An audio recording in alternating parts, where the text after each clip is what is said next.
Welcome to America's Heroes Group. Welcome to America's Heroes Group, our roundtable community outreach. Today is Saturday, March 4th, 2023. We're here with the Illinois Army National Guard. Our host is Kelley. I'm Sean Claiborne, the co-host. Our executive producer is Glenda Smith, and our digital media producer is Ortega of Scouts Honor Productions. We have a panelist with us, HBrook J.R. Miller Jr. He's a sergeant first class in the Illinois Army National Guard. Our panelist is a college career advisor and a recruiter at the University of Illinois campus. We're going to talk about Chicago's own Army ROTC Fire Battalion. And also we have our host from the University of Illinois at Chicago, the 3rd ROTC Brigade of the United States Cadet Command. How you doing today? Pretty good. How you doing? Thank you for having me. Thank God. You're here with us. It's a pleasure to have you on our show. Awesome. I'm glad to be here. So tell us about the ROTC Cadet Fire. What is that all about? So basically, the ROTC program in itself, when you're in college, is a officer training program that it starts off as a way for a college student to get some leadership, to be around like-minded individuals while they're on campus, and they'll have like basic student responsibilities while being in college. They're in ROTC, so we're kind of teaching them leadership skills, how we do things in the military that will help them while they're in college with their studies. That's how the program initially starts. And that'll be what it is for the first 2 years of the program, if they're in the program, so they're freshman and sophomore year. But once they become a junior, they have a decision to make to think, is this something that they actually want to do or pursue after college? And what I mean by that is that if you stay in the ROTC program for 4 years, you will commission as a second lieutenant, which is an officer, and one of the 3 branches of your choosing, which will be the Army National Guard, Army Reserves, or the active Army. So you can even go on active duty, or you can stay as a reservist in the Army Reserve, or you can also stay as a reservist in the Army National Guard. So initially, it starts off as, a program that you can try out and see if you like it, and if you think that this is something that you can do. But at the end, you can actually make a big impact and become one of our newest leaders in the armed forces. So tell us a day in the life of an ROTC candidate or cadet. What do they do on a typical daily day basis? Are they taking this individual classes, or is there things that are going on after school? Yeah, so it'll be a conjunction of different things. So initially, it's a class once a week. And it's they'll do an actual classroom. They have classroom time once a week, and then they'll have an actual activity, which is normally in the mornings on Thursdays, which is what we call a lead lab.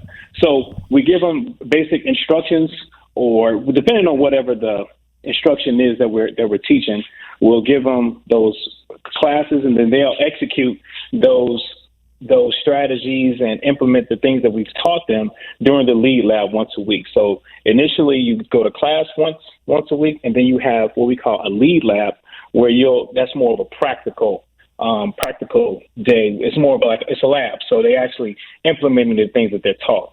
Along with that, they're to do PT about 3 or 4 times a week in the morning. Right, depending on the weather and depending on different events that they have going on, but primarily 3 or 4 days a week, they're actually you'll get up and do morning PT. So you'll do morning PT, get done with that, go to your regular classes, and live your life as a college student, and then you'll have a class once a week, and then you'll have a lead lab once a week as well. So that's typically how it starts. Do a lot of the kids in the ROTC in college, do they come from junior ROTC programs often in high school? Oftentimes they do, but they're two totally different. Even though they sound alike and they appear alike, they're actually they have differences, because the JROTC program is a citizenship program, just making people better students, better citizens in their everyday lives. Where the ROTC program at the end of it could have potentially a military obligation at the end, but we do have people that came from JROTC into ROTC. That's one of the reasons why they're so attracted to it, because it's familiar grounds for them. And who's the ideal student or the ideal cadet? Honestly, it can be anyone. I mean, it's anyone that, because initially you're trying this program out. So we don't really get into the terms of the qualifications to be in the military. We just expect you to come in and be a regular student. I have cadets that plan on going to med school, plan on going to law school. They're not just thinking about, going on active duty and, being in the military their whole entire lives. They have aspirations to do other things with their careers. So, and this is just one way that they're selecting to give them some leadership ability and some financial support at the same time. So speak to that, the financial support. How does the ROTC help with college tuition and all the expenses that go along with college? So we have a ton of different financial programs that can help anyone help anyone when they come into the ROTC program. I mean, just to give you a couple of the names, we have the Guaranteed Reserve Forces Duty Scholarship. We have what we call a line scholarship, which obligates a person if they want to compete to go active duty. We have the Minuteman Scholarship, and we also have what we call the ISTW event, and that's something that we actually have coming up next Saturday, March 11th, is our ISTW event. This is basically an Illinois State tuition waiver, a 1-year waiver that we're awarding those who come to USC this coming Saturday, March 11th. They perform a physical fitness test. They have an interview with one of the cadre members there, and we will select so many students that show up and award them 1-year scholarships to try out the program. There's no obligation to join the military. We're just asking them to do the 3 things I just mentioned previously: come to class, come to PT, and do the lead lab. And then you can actually compete for this program every year that you're in the program, but it's awarded 1 year at a time. So March 11th is a day where we're inviting any high school senior from all across Illinois actually to come participate. UIC is the hosting university that's doing it, and we do these across the state, but this is the one we're doing. But all you have to do is have an acceptance letter to attend a college that has an ROTC program. So an example, if a person wants to go to University of Illinois, Chicago, or Eastern, Northern, Western, Chicago State, Southern Illinois, Illinois State University, U of I, and Champaign, if you're going to any one of those schools or you want to go and you have an acceptance letter, then you'll bring that with you. And all of those schools have ROTC programs. So as long as you don't necessarily have to come to UIC, but as long as you have an acceptance letter at one of those universities, you can come and you can try out. And we'll have representatives from those institutions I just mentioned to actually talk to you to answer any questions you may have about the school itself. And one of the things I noticed you mentioned in some of the information about ROTC programs here in Illinois and at the Chicago campuses and UIC and other places is that diversity was a core tenet of what you're after. Tell us about the diversity component and what is your goal in terms of diversity? So, first off, UIC has one of the most diverse ROTC programs in the state. And that's something that we really pride ourselves on. And what we want to do is give those an opportunity to attend college if they have no other means to do so. We understand that we have people that come from single family homes, or they've applied for financial aid and they're just not getting enough to actually allow them to attend school without the worrisome of, the financial obligation that comes behind it. And what we don't want is for people to take out massive student loans and tie themselves in these financial obligations before they even give themselves an opportunity to pay them in years to come. So we're highly encouraging everyone to come out, not just to this March 11th event, but to come talk to us, even outside of that. And I'll leave our contact information at the end. But we're pushing for diversity because this is who we are. Especially in Chicago, we have an initiative that we call the Chicago Zone, and it's basically explaining how we want to take Chicago residents, Chicago students that's come out of high school. We want them to get into some institution, some educational background. If they choose to join the military, that's awesome.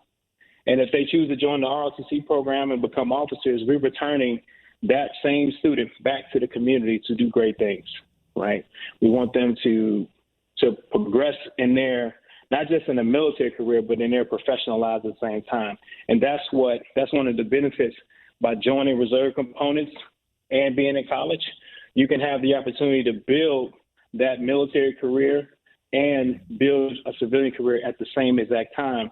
So that'll make you that much more marketable in the economy. So that's kind of what we're looking for as far as diversity. I mean, we have so many students from different cultures in our program. And they represent all of the different towns of Chicago. It's a pretty awesome thing to experience. So one of the things you mentioned, going back to the student benefits and student financial aid, things like that, one thing that I always like to bring up when we talk about college for students is that a lot of people aren't aware that if you go to the Illinois National Guard and any National Guard pretty much across the country, you can get your total tuition. If it's a state school you're going to, all your tuition is paid 100%, which I think is a very powerful thing. So that's what happened when I was in the National Guard.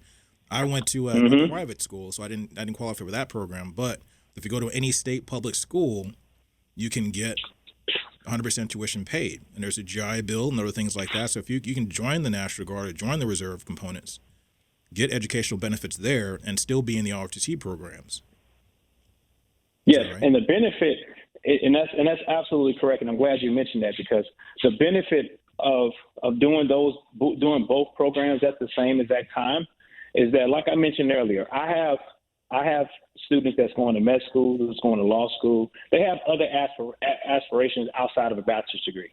Well, the benefit of having the National Guard scholarship is that our scholarship covers you all the way up to a PhD. Like you said, as long as we're going to a state-funded school in the state of Illinois, we'll cover you all the way up to a PhD, depending on when you start using that scholarship. So as an example, let's say you come and you get awarded that one-year scholarship, and that'll be your first year of college taken care of, and then you compete for it the very next year.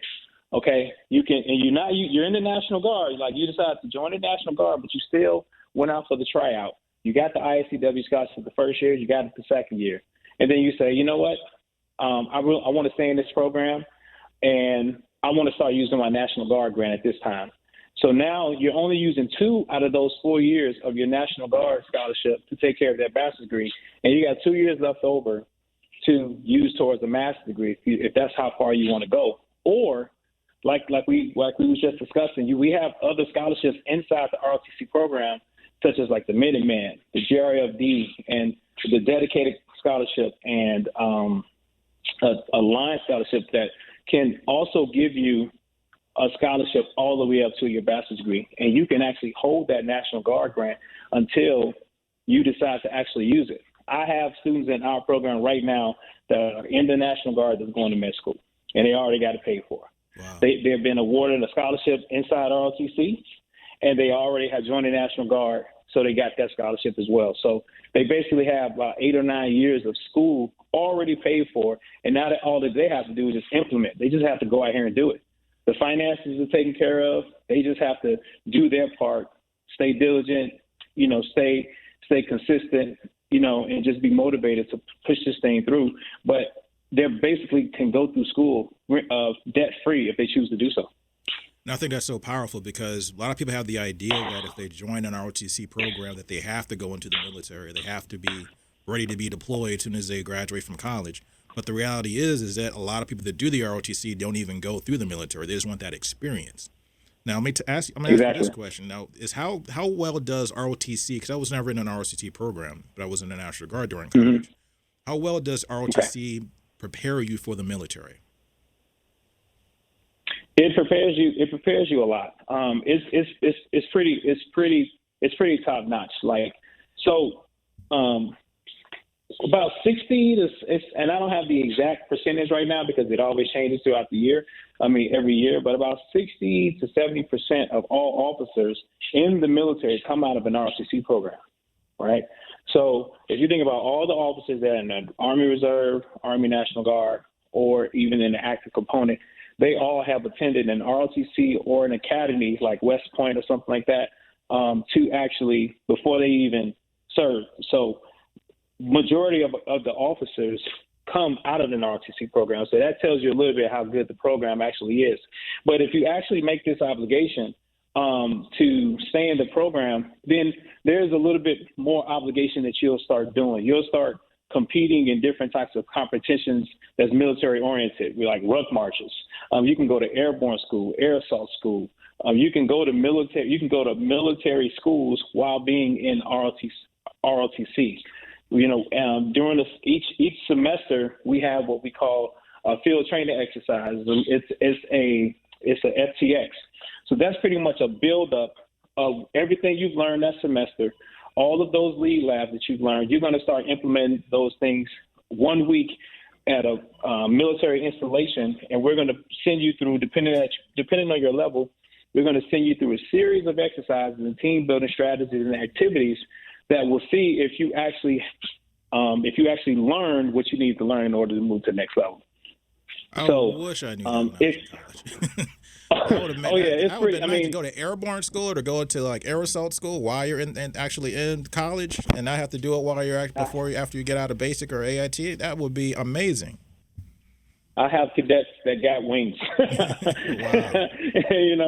They're pretty awesome. I mean, they really, ROTC is what you make of it. It's one of those things where if you just wanted to get a little bit of experience, help yourself with some leadership, public speaking, and teamwork, things that you need to know how to do whether you're in the military or not, ROTC is a great place to be because we're going to give you those opportunities to show your leadership ability. And if you don't have it, that's cool. We'll give it to you. We'll teach it to you. We'll show you. And it is a cadet. It is a student-led program, so they're going to teach each other. We have the seniors teaching the juniors and working that way on down. So, if you don't have to have these, immaculate qualities to even participate. You can come as you are, and then we'll find a place for you. And then, based off of how you perform is how you'll go to the next level. But yeah, it's an awesome opportunity. I mean, and once you make that obligation to stay in the program, then now you got these 30-day summer camps that you have to attend in order to commission to be an officer. So we just keep taking, you step by step throughout the process until your senior year and you actually graduate and you are a full-fledged soldier. So, you basically got 4 years of just learning what it takes to be an officer and a soldier in the military. Very different from when a person goes to basic training. They get it through a fire hose. Sergeant, I got to cut you off. We'll be right on out of time. HBrook J. Miller Jr., Sergeant for class in the Illinois Army National Guard. He's our panelist today. He's a college career advisor and a recruiter at the University of Illinois campus. Thanks for your time. Thank you. Thank you so much. This is America's Heroes Group. We'll be right back.